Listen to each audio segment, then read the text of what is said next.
couldn't imagine it. Clap it up like Jay Brock, cause I can score with a second on the clock. No bank account, I put money in my sock. All I know is can't stop, won't stop, can't stop, won't stop. Brown Birdie on my two-handed. Your boy Jay Brock, Clap It Up LA.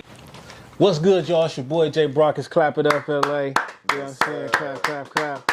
I'm right here with the one and only MyGuyMars, an all-around artist, a super producer, all on his own if you ask me. He is multi-Grammy award-winning producer who has helped create many of your favorite songs with your favorite artists. He is the co-founder of supergroup 1500 or Nothing, who Jay-Z says he would put up against anybody. MyGuyMars has played roles in such music, director for David Banner, producer for Ghost Recon Wildlands. He is the creator of After Church LA. Yeah, After Church LA. There we go. And a part of a song that has just went diamond, y'all. Shout out to Kanye. MyGuyMars has officially opened up his spaceship recording studio. Yes, Be sir. sure to book. And one thing you must understand is his faith is always going up. You got to believe it. How you doing today, bro? Oh my God. Love. Love, man. Love, man. That was a great intro. Thank you so much. Even though I messed up, we're going to keep it. You know what I'm saying? No, it's all So, good. MyGuyMars, man, we got to talk about, you were born into this, okay? Father, author, pastor, music producer. Mom was a singer herself. Let's take it back to Florence and Avalon at Grandpa's church, who just had a 93rd birthday. We got to clap it up for Yes, that. sir. You know what I'm saying? Absolutely. Just had a 93rd birthday, and a young Mars playing the organ, playing the drums, man. You came up into this, and the thing is, it's crazy because this is a full circle moment for myself, because growing up, I went to Gospel of Christ on Avalon in Florence, and it's amazing to me I knew you, but I didn't know that was you. Right, you know what I'm right, saying? right. After posting this picture on Facebook, my auntie Tanil called me like, I wonder if he know who you is. I'm like, huh? And then she broke it down to me. I used to watch you play the drums. That's so now, the crazy. drums is, that people may not notice about me, but the drums was the first thing I ever wanted to do in my life. And I grew up watching Likewise. them. It had to start with them at the Gospel of Christ, man. So take it back to those days, bro, at the Gospel of Christ, Avalon and Florence. What's like an immediate memory you have of those days? Just the best moments I've ever experienced as a child. Like, I was fortunate enough to be able to witness full productions. Now that I know what a production is, you know what I'm saying? Full productions, Yeah. full people actually musical directing, all the terms and all the things that I use and, implement in, my everyday life when I'm enlisted by different artists. I've learned from church. So, like concerts, you know what I'm saying? And like breaking people, even my dad, my granddad, they, had John P. Key, Thomas Whitfield, you know what I'm saying? Marvin's Commission, like all kind of people, the wine is like people my dad was cool with. It would just come through, you know what I'm saying? And we were just blessed to be able to like witness these concerts, these groups. The Johnson sisters, you know Warren what I'm saying? Campbell. Yeah, Warren Campbell, Joy. Yeah. You know what I'm saying? My cousins, like, all the family was just super musical. So I just always used to be by the drums. And, shout out to Raymond. He used to always, that was my dad's drummer. And he used to just let me sit by the drums and he would, show me things every now and again. And that's like the foundation, you know what I'm saying? That's what like built, my love for music and, my love for God in one place. You know what I'm saying? So, Yeah, man, that was a beautiful thing, Gospel of Christ. And I know that y'all ended up moving to Lancaster. Your dad ended up moving to Lancaster, becoming a pastor there. And that's, I have like vivid memories of Avalon and Florence, but Lancaster was the one I remember the most. Like, I remember that. And it's a beautiful full circle moment, man. We got to clap it up for that. Thank God for that, bro. God You know how is good. God works, man, all the time. Right. Now, 2002, shout out to Coach Bear Claw. That was my coach at Crenshaw High School. Oh, okay. I actually called him like, hey, Bear Claw, you remember MyGuyMars? And he was like, oh, you know what, man? They was already knowing what they was going to do in them days. Like, Robin Hood. This is where you would meet Nipsey Hussle. So, well, speaking on that, man, how were y'all convinced that y'all could really make this music thing what y'all needed to make it? Or did y'all ever do any manifesting in those days? I think we were like subconscious. Well, me personally, I think I was subconsciously manifesting because my faith was so you know, my faith was so like crazy that, you know, I forgot I was operating in it. You know what I'm saying? Like it was already something I was just doing. So, you know, me thinking about like artists and like, you know, where I was going as far as like as a kid in my you know, now looking back, like I was 17, I was a kid, you know what I'm saying? So like as a kid, I'm just like, I just want to make music. You know what I'm saying? I just got out my dad's house. I'm free, like, you know what I'm saying? I just want to make music and really show them that, like, you know, this is what I do. Like, I've been wanting to do it. So it was like, it was just a real moment to be able to, like, meet Bear Claw, meet Robin Hood, meet Nip, you know what I'm saying? Everybody, like, BH, you know what I'm saying? Like, all the homies, like, for sure. you know, and then, like, meeting Stoney when he, you know what I'm saying? When he came, like, everybody was just, like, on the same type of time. So I never even knew what it was. You know what I'm saying? I knew what it was because, like, I was told, like, look, this the street we on, and da-da-da, you got to take the hat off and blah, blah, blah, you know what I'm saying? Like, I didn't know what I was coming from that because I just was wearing shit, like, whatever match, you know what I'm saying? Yeah. Always been fly, you know what I'm saying? Always had okay, you had to say that. You always been fly, glasses, you know what I'm saying? always been fly. Always been a joint. Yeah, but, like, it was crazy because that's how I learned. You know, I just learned, like, oh, shit. And it gave me, like, a perception, you know, that most people would have when you know, hear about gangbanging or LA and Crips and Bloods, and it's like, you know, like, man, like, you so terrified, but it's like, it's shit that goes on in every city, you know what I'm saying? It's like, it's families that rival against each other. They don't have to wear different colors, but they still rival. It's the same thing. It's they gangs against gangs, you know what I'm saying? It's just more organized and different, you know.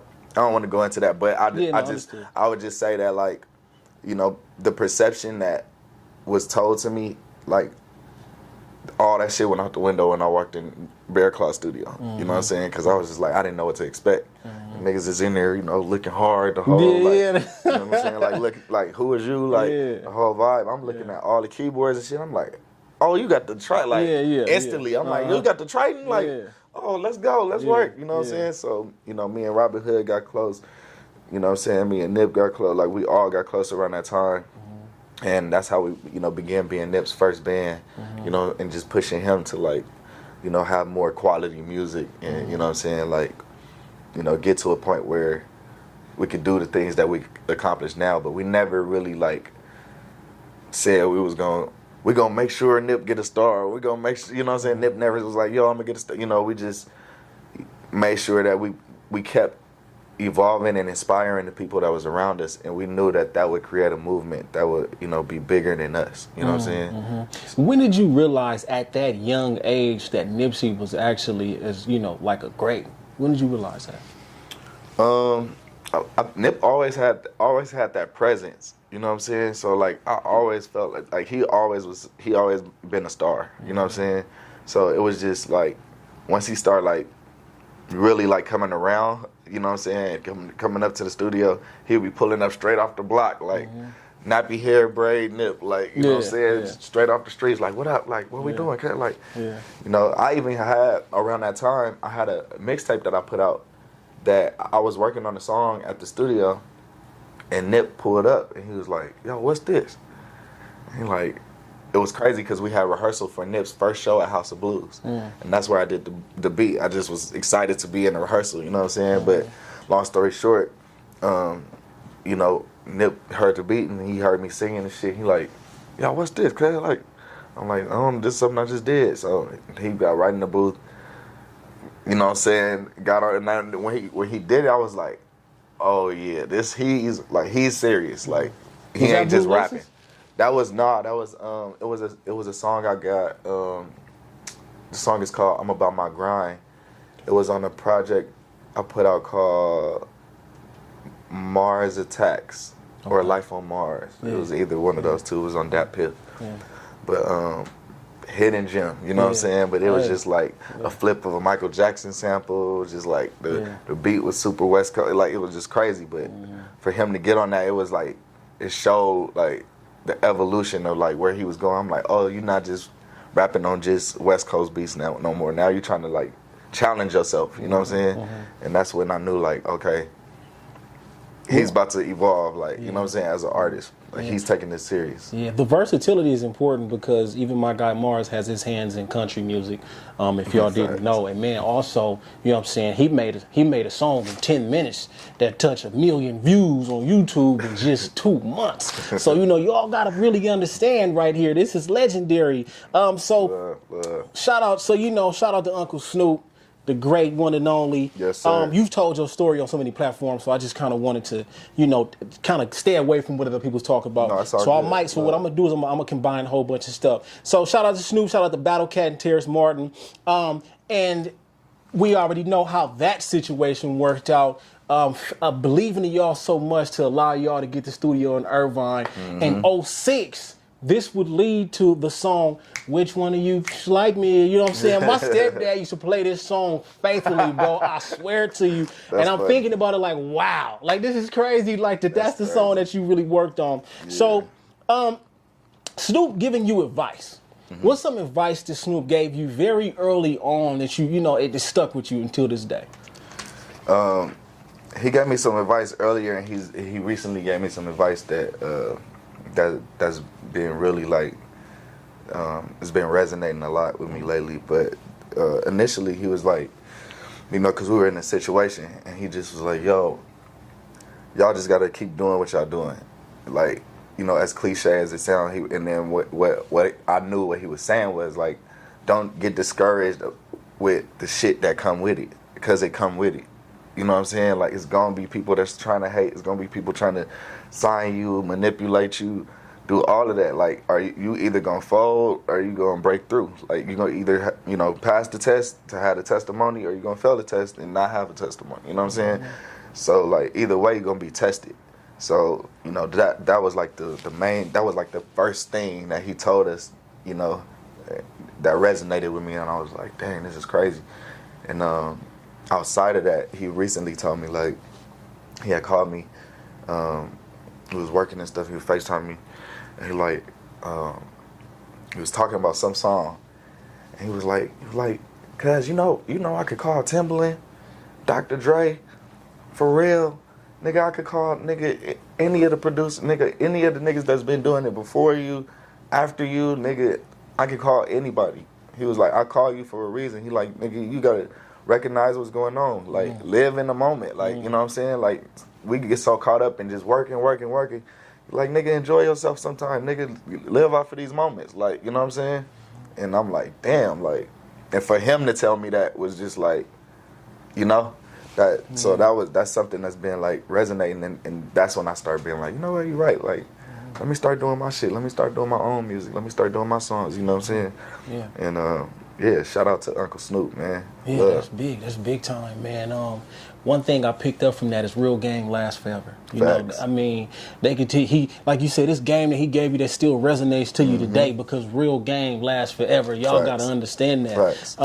Do you find yourself still feeling the discouragement or the uncertainty from time to time nowadays? Absolutely. Yeah, man. I'm human, so I mean, anybody that says that they don't get discouraged, or, you know, they don't have any complications or tests or anything like that, it's cap. You know what I'm saying? Like, they're capping, bro. Yeah, like, yeah. You know, I've been in discouragements, depressions, arguments. I've been in all of that. You know what I'm saying? And it's, you know, it's my job to talk about it and use myself as an example, because a lot of people are too, like, scared, or they want to put their ego in front of everything, and that's what masks and keeps making, like, these monsters. You know what I'm saying? Thanks. And they're responsible for the people that, you know, could have prevented the mistakes that they already made. Thanks. So, like, if I'm sitting up here and I'm being vulnerable, and I tell you, like, it's not about, you know, how many views, how many, you know what I'm saying? If I said something here today that's going to change one person's life, I did my job. If I say something that's going to make somebody else have a life that outlives them, which is my purpose, then I'm doing my job. So, you know, we hear enough of, oh, man, just keep doing what you're doing. Man, you know, like, study and learn and da-da-da. Yeah, you need to do all that, but at the same time, you know, you want to make sure your mind is straight. You want to make sure you got goals. You want to make sure that, you know, you study branding. You want to make sure that you know who you are. You want to make sure why you're doing shit. Like, you know what I'm saying? Why do you want people to fuck with you? Why should they fuck with you?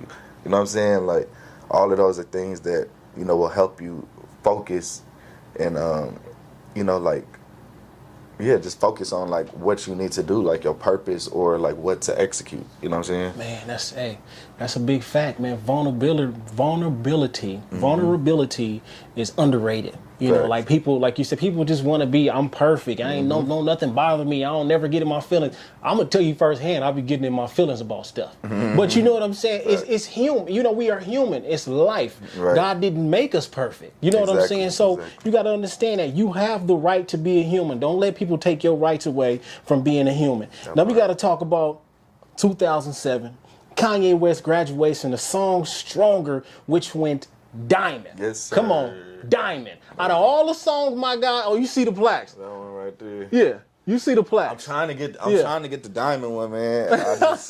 I'm waiting. Keep working. It's coming. We're gonna figure it out. Yeah, man, it went diamond. Chris Brown, Take You Down. That's also up there. The Game, Jay-Z, Heavy D, Tiffany Evans, Ghostface Killer, Bobby Valentino. 2005 Mac 10 Hustlers and the Hustlers Handbook. All of these accomplishments, Jay-Z and Kanye West alone, how do you remain humble and continue to be a person that people can approach? Well, one, I've always been about music, so like I never even thought about Jay-Z or I never initially thought about working with artists. That was never like my thing. I knew I wanted to be a producer and eventually produce for artists, but like at 17, like I said, being a kid, I just wanted to be free and create. And you know, I met this lady, God created the opportunity, you know what I'm saying, for me to meet her. I got the studio for free. At the bank, right? Yeah. Her husband was named Lamar. Exactly. And then, you know, I was just working there, and that's what, you know, I just had so much fun working.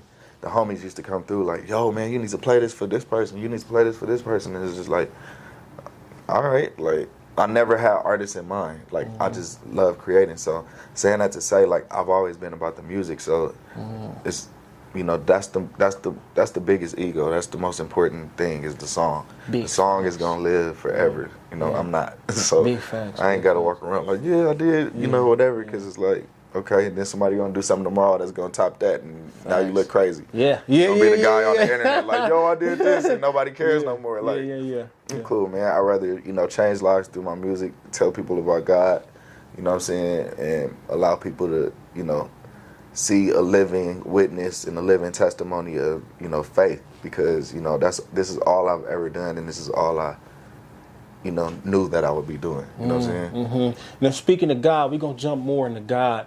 But see, getting that is like, this is why it's so important to love what you do before the money, before the fame. Like, you got to love what you do first in order for all that stuff to come. You know what I'm saying? So, you know, you might see on Instagram, well, MyGuyMars, 1500 or nothing didn't just wake up one day and everything was just what it is. You feel what I'm saying? It's love, it's downfalls, it's failures, it's moments here and there, but nonetheless, they never gave up. Like Nip said, I just didn't quit. Now, speaking about the relationship with God, and also even your logo, representation of his faith that continues to go up.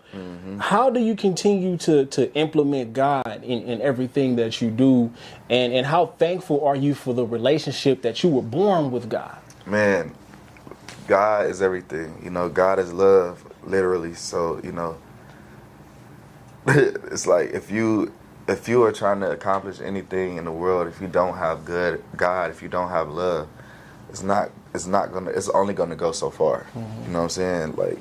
Like God is forever, love is forever. So, you know, I just operate in that, and as long as I operate in that, I know that, you know, what I'm doing will be able to, you know, change somebody else and inspire others, and that can continue to last forever. That inspiration. Same thing with all the rest of the greats, from, you know, Kobe Bryant to Nip to, you know, anybody that's passed that has had a significant Tupac, Biggie, you know what I'm saying? These people have been gone for, years. Some people, you know, more recent than others, but the effect of, you know, what they stood on, what they believed in, their principles, their blueprints, all of those things are being carried out through other people. You know what I'm saying? So it's like, as long as you do that and you live in a life, you know, in God, in love, then, you know, you good. You're unstoppable. Ain't nobody stop God. So big facts. No man can stop God's plan. Understand that. Mars, what is the DNA of a West Coast beat to you, or West Coast music? That's a loaded question. We said that's a loaded question. Yeah, I got two different answers. Okay. I mean, because, you know, West Coast music is different now. Like, you know what I'm saying? But as far as like, I could tell you elements. Like, as far as elements, like when somebody say they want a West Coast beat or some West Coast music, more than likely they want something musical. They want something that's, you know, around between 95 BPM and 100, maybe 102. You know, claps, frequency, you know what I'm saying? Like certain frequencies that sound kind of like Parliament, you know, which is what my guy Hutch, Battle Cat, Terrace Martin, you know, a lot of those people were great at like implementing those elements and remixing them and creating new sounds, breaking new artists. So I think like musicality and you know, just something that you could crip walk or blood walk to, you know what I'm saying, is like, you know, or dance to. I think those are the elements. Yeah. I feel that, and forget what they say, you can never be too West Coast. I hope you understand that. Now, West. January 16th, 2014, I've always wanted to do this growing up, and tomorrow was the day. Arsenio Hall show with Faith Evans. Speak on growing up watching Arsenio Hall and to actually being able to perform on the show. Yeah, man, that was crazy. That was like one of the only shows I could probably, you know, stay up late. Like my dad would probably wake me up, you know what I'm saying, or let me stay up late to, you know what I'm saying, to watch. But you know, being from the living room, you know, doing woo, woo, woo, like, you know what I'm saying, seeing that and then actually being on the stage and seeing him and coming to America and all, you know, all the stuff that he's done, it was just so fire. And to be able to perform with Faith, and to also produce. I think we played a song that I produced, if I'm not mistaken.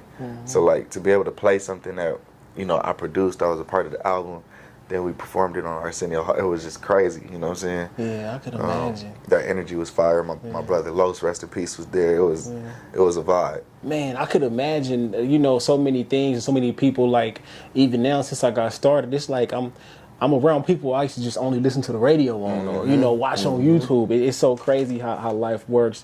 Now, Devontae of Jodeci told you what? Devontae, he told me a few things. I don't know what. Okay. Well, he told you that you were up next. For sure. Okay, so speak on working with Devontae at Jodeci, and you know, what is that relationship like to you, man? Well, I mean, I haven't really worked with him yet. I just was introduced to him at the old studio I had with Nip, and you know, he happened to be there.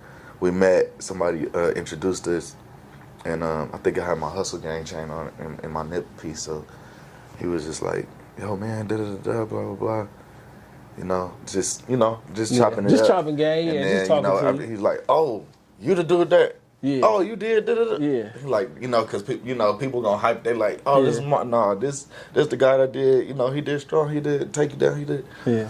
And like, oh, he's like, oh wait, oh yeah, you up next, like, You got it, yeah, we gotta work, man. Tell T.I., man. Yeah. I'm like, all right, for sure, let's go. Yeah, man. But shout out. And then this is surreal because this actually used to be Jodeci Studio. Word? Yeah. Oh, well, shout out to that. You know what I'm saying? A whole lot of them hits. What do you say, Devontae? Say? You know what I'm saying? I tried to put a little bit of the bubbles on. You know, I did my best.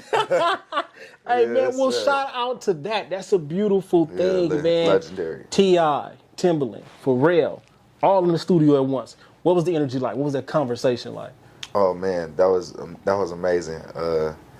We was in Miami. Everything was crazy. Really, the conversation was dope because they were talking about, like, evolving the music. Yeah. You know what I'm saying? And I wanted to be like, yes, this what the fuck I'm. You know what I'm saying? But you got to know how to read the room and just sit the Just fuck chill, up and yeah. You got to hold your composure. So I'm just sitting there, and that's what they was talking about, like, you know, just taking music to the next level. Like, what's the next wave, or how can we, you know, turn this song into something different? You know what I mean? So it was dope to be able to like see some of my you know, childhood heroes, you know what I'm saying, in the same room, meet them, and know, like, you know, I'm in the room like, yo, I'm ready to fuck y'all up, you know, on these beats, like, not you know, not fist respect. fight, you know what I'm saying, respectfully, you know, we ready shit with this music shit. That's cool what y'all got, but shit, I got a backpack full of that shit. You know what I'm saying? The hunger. He got a backpack full of hunger. You hear me? You know what I'm saying? Yeah. So it was really dope, man. So how important is it for those conversations to talk about what's coming next? You know, because you may not necessarily see it, or like what Drake said after he dropped his most recent project, which, you know what I'm saying, MyGuyMars has definitely created some things with Drake. Talk about. Because he spoke about, like, you know, what is it, the new music that's coming out now, the whole project he just dropped. I forgot the category. I mean, it's like, kind of like, it can go in a lot of different categories, from house to, there you go, house, you know, Studio 50. It's different, you know, elements. Yeah. But, yeah. How important is it to have those type of conversations before it happens? I mean, I think it's a combination of, like, knowing where you are now and like, you know, knowing where you want to go. You know, it's both, because you can't know where you want to go unless you know where you at. You know what I'm saying? Like, you put in the destination to the GPS, is like, it's gonna say from what, like, where you want me to pick you up from. You know what I'm saying? So like, that's the first thing. Like, where are you getting picked up from? You know what I'm saying? If you know where you're getting picked up from, then it's easier to find out where you're going. You know what I'm saying? So a lot of people don't know where they're getting picked up from. They just like, yo, I want to go here, and it's like, nigga, I can't find you. Like, you know what I'm saying? Like, you know, so like, I think that's important, just knowing where you at. That way it's easier to, you know, even as a producer, like, I can produce and come up with and create, especially being an artist as well. You know, I can come up with songs, I can come up with ideas, but it's easier for the artist that I'm working with to let me know where they are, what their experience is, what they want to talk about, how they want to be conveyed. You know what I'm saying? How, like, what's the message you want to relate to the fans? You know what I'm saying? That way it helps me write the song. You know what I'm saying? It helps me write the best song for them. You know what I'm saying? And that's why you feel like it's so important to ask their story before you do anything. Absolutely. You know, that's pivotal. You know what I'm saying? Sure. Because it's what are you going through? Like you said, what are you going through?